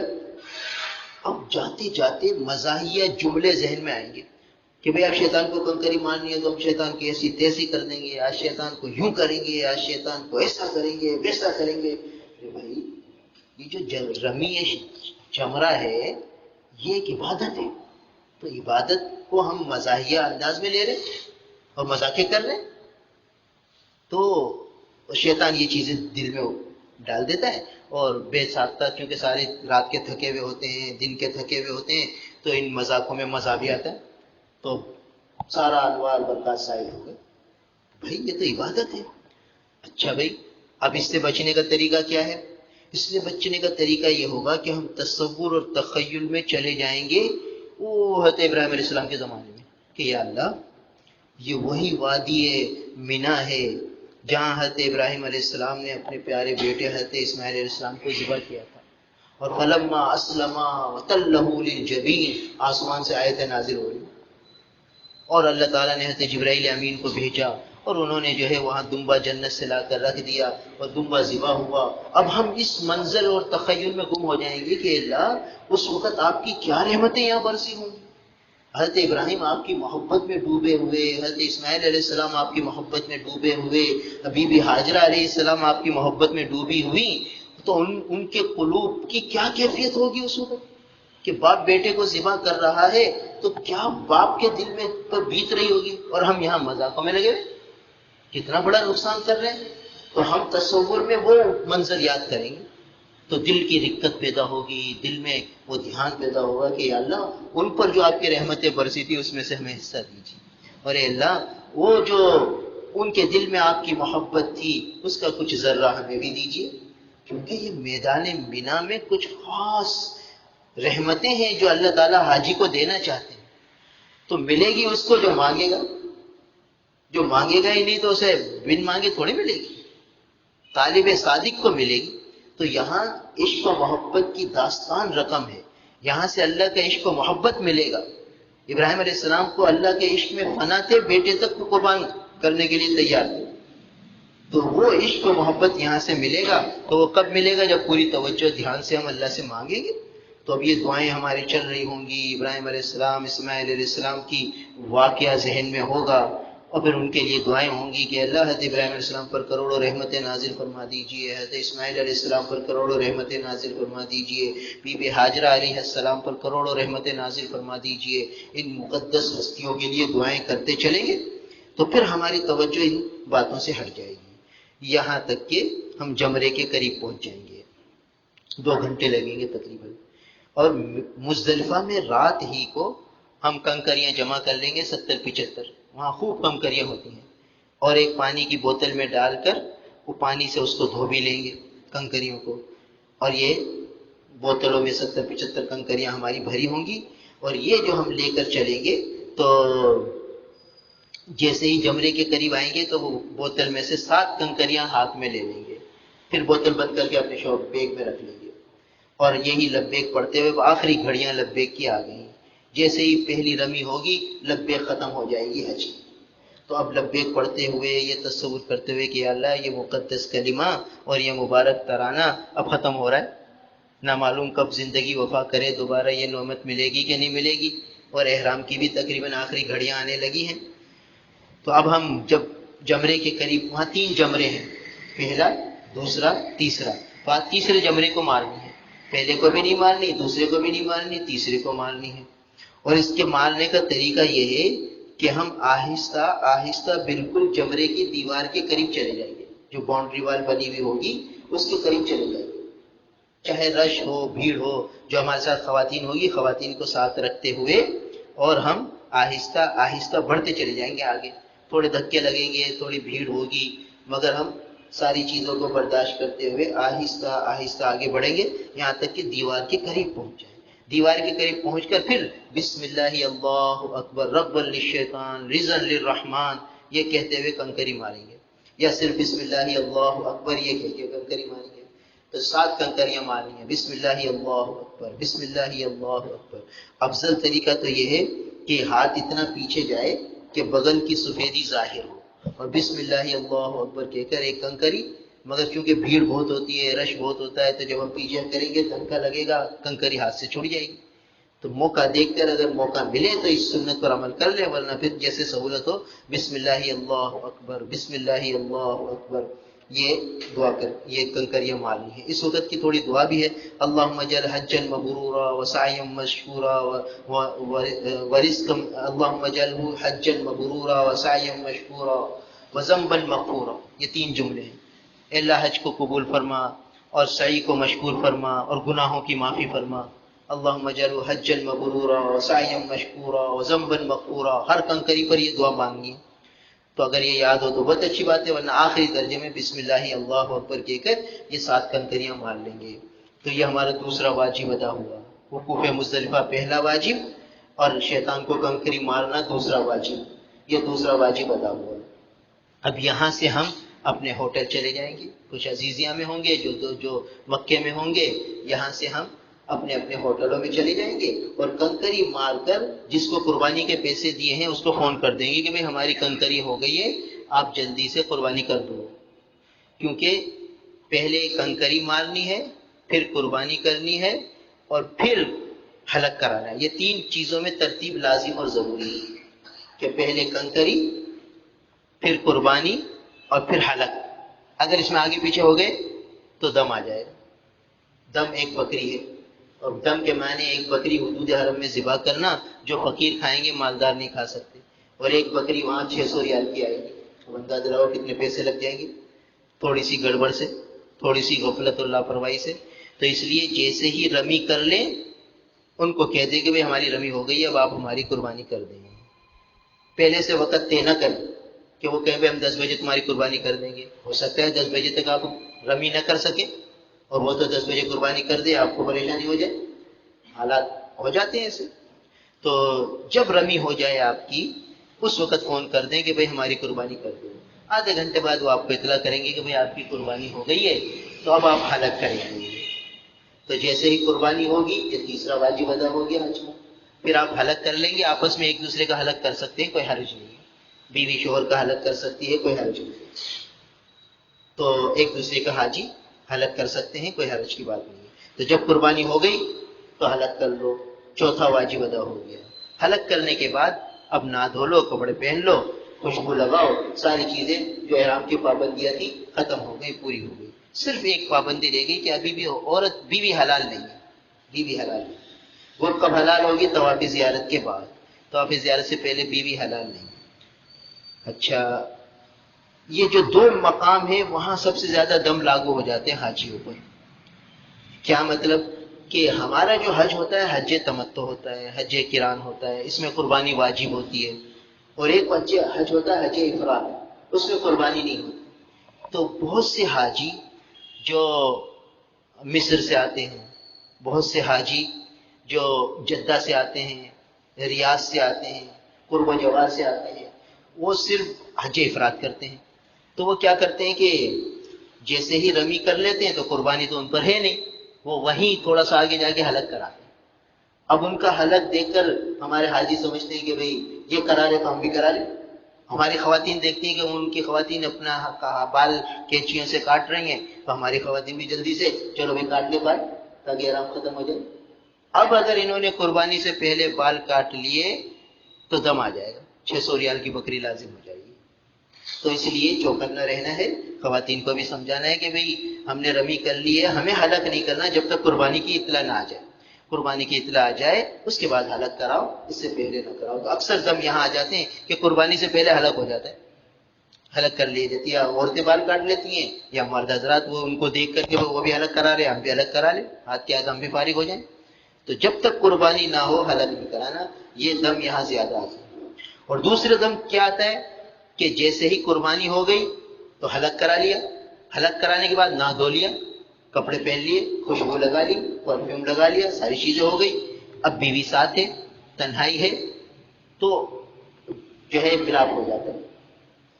اور ملاپ ہو گیا دم لازم آ گیا، کیونکہ ابھی عورت حلال نہیں تھی. عورت حلال ہوتی ہے طواف زیارت کے بعد. تو لوگوں کو عموماً یہ مسئلہ پتہ بھی نہیں ہوتا، شرم جھجک کے کوئی پوچھتا بھی نہیں ہے. اور یہ مسئلہ ایسا ہے کہ بتاتے ہوئے بھی جھجک ہوتی ہے تو بتایا بھی نہیں جاتا. تو یہاں بہت سے حاجیوں پر دم آ جاتا ہے کہ بھئی اپنے پرائیویٹ روم ہوتے ہیں، کمرے ہوتے ہیں، بے تکلفی ہوتی ہے، تھکن ہوتی ہے. اتنے دن بعد جب ملنا ہوتا ہے تو ملاپ ہو جاتا ہے. اور ملاپ ہو گیا طواف زیارت سے پہلے تو دم آ گیا. تو یہاں بھی چوکنا رہنا ہے. طواف زیارت ہو جائے پھر حلال ہے، پھر جو چاہے کرو، کوئی حرج نہیں. تو یہ 2 مقام ایسے ہیں جہاں چوکنا رہنا ہے کہ کہیں دم نہ آ جائے. اب ہمیں نہا دھو لیے، کپڑے پہن لیے، اب طواف زیارت کی تیاری کرنی ہے. حج کا تیسرا فرض ہے، تو ہمارے 4 واجب ادا ہو چکے ہیں، وقوف مزدلفہ بھی ہو گیا، شیطان کو کنکری بھی مار لی، قربانی بھی ہو گئی، حلق بھی ہو گیا، اور 2 فرض ادا ہو چکے ہیں۔ نیت کر کے احرام باندھا تھا وہ ادا ہو گیا، طواف وقوف عرفہ ہو گیا، اب ایک فرض رہ گیا طواف زیارت۔ طواف زیارت کا وقت جو ہے 10 ذی الحجہ، 11 ذی الحجہ، 12 ذی الحجہ کی مغرب سے پہلے پہلے تک ہے۔ تو اب آسان حل یہی ہوتا ہے کہ آدمی کیا کرے، ظہر کی نماز پڑھے، عصر کی نماز پڑھے، عموماً حاجی عزیزیہ میں ہوتے ہیں تو عصر تک آرام کر لے، کیونکہ پہلے 1-2 راتوں کا تھکا ہوا ہے، میدان عرفات کا تھکا ہوا، مزدلفہ کا تھکا ہوا، تو جو ہے نہ دھو کے آرام کر لیا، ظہر پڑھ لی، پھر آرام کر لیا، عصر پڑھ کر اب حرم کی طرف روانہ ہوں، اور حرم تک پہنچنے میں مغرب ہو جائے گی، مغرب پڑھ کر طواف زیارت شروع کر دیں۔ تو مغرب کے بعد طواف زیارت جب کے 7 چکر پورے ہو جائیں گے، وہی نیت کریں گے، یا اللہ طواف زیارت کی نیت کرتا ہوں، اس کو قبول فرما، آسان فرما، اور بسم اللہ اللہ اکبر کہہ کے طواف کرے گا، کیونکہ اس کے بعد صحیح کرنی ہے تو کپڑے اپنے ہوں گے، تو اس میں وہی رمل کرنا ہے۔ اب کپڑوں میں آپ رمل کر رہے ہوں گے تو بہت سے لوگ آپ کو کہیں گے کپڑوں میں رمل تھوڑی ہوتا ہے، احرام میں ہوتا ہے، تو کپڑوں میں بھی رمل مستحب ہے، کیونکہ اس کے بعد ہمیں صحیح کرنی ہے، جس طواف کے بعد صحیح ہوتی ہے اس میں رمل مستحب ہے، تو بس آپ اپنے رمل کیے جائیں، کسی کو جواب دینے کی ضرورت نہیں ہے۔ 3 چکروں میں رمل ہوگا، 4 چکر اپنی رفتار پر ہوں گے، مقام ابراہیم پہ جا کے 2 رکعت نفل پڑھ لیں گے، اتنی دیر میں عشاء کا وقت ہو جائے گا۔ عشاء کی نماز پڑھ کے اب صحیح کے لیے آ جائیں، نواں استلام کریں، اور پھر صفا پر آ کر نیت کریں کہ اللہ حج کی صحیح کی نیت کرتا ہوں، اس کو قبول فرما، آسان فرما، بسم اللہ اللہ اکبر کہہ کر دعائیں شروع کر دو، وہی 7 دفعہ چوتھا کلمہ اور 21 دفعہ تکبیر چوتھا کلمہ، پھر 3 دفعہ اللہ اکبر اللہ اکبر اللہ اکبر، پھر چوتھا کلمہ، اس طریقے سے کھڑے ہو کر دعا مانگنی ہے۔ اور صفا سے مروہ 1 چکر، مروہ سے صفا 2 چکر، بیچ میں ہری لائٹ پر تھوڑا سا دوڑنا ہے، اور پھر 7واں چکر وہ مروہ پہ پورا ہو جائے گا۔ یہ آپ کا حج کا 5واں واجب بھی ادا ہو گیا۔ اب رات کے 10 بجے ہوں، 11 بجے ہوں، اب ہمیں مینا لوٹنا ہے، کہ یہ جو رات ہے مینا میں گزارنا سنت ہے۔ تو رات اب کیا ہوتا ہے کہ تھکن سے چور ہوتا ہے آدمی، تو پیدل جو ہے مکے سے لے کر اپنے خیمے تک تقریباً 2.5 گھنٹے کا سفر ہے، جو پیدل ہی پیدل ہو، اور عموماً یہ ذہن میں ہوتا ہے کہ یار گاڑی کرا لو، تو گاڑی جو ہے آپ کے 1 گھنٹے کا سفر تو طے کرا دے گی، 1.5 گھنٹے پھر بھی چلنا ہی پڑے گی، 1.5 گھنٹے جہاں گاڑی آپ کو اتارے گی وہاں سے آپ کے مکتب تک پہنچنے میں 1.5 گھنٹہ تو پھر بھی لگے گا، اور گاڑی ایک مسافر کے 50 ریال، 60 ریال، 70 ریال جو بھی لگ جائے وہ دینے پڑیں گے، اور 15 منٹ میں آپ کو پہنچا دے گی، مگر چلنا پھر بھی 1.5 گھنٹہ ہے۔ تو آپس میں مشورہ کریں کہ بھئی کیا کرنا ہے، اتنے زیادہ پیسے دینے ہیں یا 1 گھنٹے پیدل چلنا ہے، جو بھی طے ہو جائے۔ تو اب رات کو کوئی 12 بجے، کوئی 1 بجے، کوئی 2 بجے اپنے مکتب میں پہنچے گا۔ اپنے مکتب میں پہنچنا ضروری ہے، سنت عمل ہے، بلا وجہ ایسا نہ کرے کہ اپنے ہوٹل میں آرام کرے، وہاں پہنچے مینا میں، پھر مینا میں رات آرام کر لے، پھر فجر کی نماز میں وہی تیاری کرے، وضو استنجا کر کے فجر پڑھے، اشراق پڑھے، اور آج 11 ذی الحجہ آ گئی۔ اب اشراق کے بعد 10 بجے تک سو جائے ناشتہ کر کے، اب بظاہر کوئی کام نہیں ہے، اب تو آرام ہی آرام ہے، اور مینا کا قیام ہے، نمازیں پڑھنی ہے، تلاوت کرنی ہے، ذکر کرنا ہے، نوافل پڑھنی ہے، دعائیں مانگنی ہے، اور بس اب تو لبیک بھی ختم ہو گئی، اب تو اپنے کپڑے میں ہے مینا کے اندر۔ تو 11 ذی الحجہ کو مینا میں رکنا ہے، اور 3 جمروں کی رمی کرنی ہے ظہر کے بعد۔ اب 11 ذی الحجہ کی رمی کا جو وقت شروع ہوگا زوال کے بعد شروع ہوگا، زوال کے بعد سے لے کر ساری رات تک۔ تو اس میں ہم اپنے ساتھیوں کو بتاتے ہیں اپنے مکتب سے لے کر رمی تک جانے کے لیے 1.5 گھنٹہ چاہیے، جن کا قریب ٹائم آتا ہے ان کو 1 گھنٹہ چاہیے، تو 1 گھنٹہ 1.5 گھنٹہ پیدل جانا ہے، 1 گھنٹہ 1.5 گھنٹہ پیدل آنا ہے، بیچ میں رکنے کی کوئی جگہ نہیں ہے، بیٹھنے کی کوئی جگہ نہیں ہے، صرف پانی پینے کی کولر لگے ہوئے، پانی پیو بس۔ تو ایسے وقت جاؤ جس میں کوئی نماز خطرے میں نہ پڑے۔ تو آسان حل یہ ہے کہ مغرب پڑھ کے نکلو، تو مغرب پڑھ کے جب آپ نکلیں گے تو اپنے تلاوت کرتے ہوئے، ذکر کرتے ہوئے، دعائیں مانگتے ہوئے بس اب چلنا ہی ہے بس، اور کیا، پہلے جمرے تک پہنچ جائیں گے۔ تو پہلے جمرے پر پہنچ کر وہی قریب جا کر بسم اللہ اللہ اکبر بسم اللہ اللہ اکبر 7 کنکریاں ماریں گے. پھر جمرے سے باہر نکل کر جہاں سہولت کی جگہ ہو قبلہ رخ کھڑے ہو کر دعا مانگنی اور یہاں لمبی دعا مانگو. بعض روایت میں آتے کہ اتنی دعا مانگنی ہے جتنی دیر میں سورہ بقرہ پڑھنی ہے. سورہ بقرہ 50 منٹ لگتے ہیں، پونا گھنٹہ، تو وہ پونے گھنٹے کی دعا مانگنی ہے. تو اتنی لمبی تو ہم مانگ نہیں سکتے، 10 منٹ 15 منٹ 5 منٹ، بلکہ وہاں آج کل تو پولیس والے کھڑے بھی زیادہ نہیں مانگ دیتے. تو جتنی دیر کھڑے ہو کر ہم مانگ سکتے ہیں مانگ لیں. یہ قبولیت کی گھڑی ہے کہ جمرے کے پاس دعا قبول ہوتی ہے اور رسول اللہ صلی اللہ علیہ وسلم کی سنت ہے. اس لیے خوب دل لگا کر وہاں دعا مانگو اور دعا کے دوران چوتھا کلمہ اور استغفار اور اللہ کی حمد و ثنا یہ کثرت سے. اور جن دوستوں نے نام لے کر کہا ہے، رشتہ داروں نے، سب کے نام لے لو تو دعا لمبی ہو جائے. تو پہلی رمی کے بعد اب پھر دوسری رمی کے لیے جائیں گے دوسرے جمرے کے پاس. وہاں جا کر بھی 7 کنکریاں ماریں گے بسم اللہ اللہ اکبر بسم اللہ اللہ اکبر. اور پھر اس جمرے کے بعد بھی باہر نکل کر قبلہ رخ کھڑے ہو کر دعا مانگیں گے لمبی، خوب لمبی دعا. پھر تیسرے جمرے کو رمی کریں گے، یہ 7 کنکریاں ماریں گے. اب دعا نہیں ہے، تیسرے جمرے کے بعد دعا نہیں ہے. جیسے پہلے دن تیسرے جمرے کو ماری تھی دعا نہیں تھی، تو ایسے ہی آج بھی 11 ذی الحجہ کو پہلے جمرے کے بعد دعا ہے، دوسرے جمرے کے بعد دعا ہے، تیسرے کے بعد دعا نہیں. اب ہم وہی 1.5 گھنٹے پیدل چل کر اپنے مکتب میں آئیں گے اور عشاء کی نماز پڑھیں گے. عشاء کی نماز پڑھیں گے، کھانا کھائیں گے، آرام کریں گے. 11 ذی الحجہ ختم ہو گئی، اب 12ویں ذی الحجہ شروع ہوئی. اب آرام کریں گے، فجر کی نماز ہوگی، اشراق ہوگی، ناشتہ کریں گے. آج ہمیں 2 باتوں کا اختیار ہے. یا تو آج رمی کر کے اپنے ہوٹل چلے جائیں مکہ میں عزیزیہ میں، یا کنکری مار کر 13 کے لیے بھی رک جائیں. 13 کی رمی سنت ہے مستقل، رسول اللہ صلی اللہ علیہ وسلم نے 13 ذی الحجہ بھی رمی کی ہے. مگر حاجی کو شریعت نے اختیار بھی دیا ہے کہ 12 کی رمی کر کے چلا جائے اور رکنا چاہے تو افضل ہے. اور فضیلت یہ آئی ہے کہ ایک رمی جب آدمی ایک کنکری شیطان کو مارتا ہے تو ایک کبیرہ گناہ جو آدمی کو جہنم میں پہنچا دینے والا ہو، ہلاک کر دینے والا ہو، وہ معاف ہو جاتا ہے. تو ہم بلا وجہ 12 کی رمی کر کے چلے جائیں تو 21 کنکریاں، 21 گناہ کبیرہ جو ہمیں جہنم میں پہنچانے والے ہوں گے وہ معاف ہو جائیں گے. تو اتنا بڑا پروفٹس کا لوس کر لیں، تھوڑی سی آرام کی خاطر کے یاد تھک گئے، چلو چلو واپس چلتے ہیں.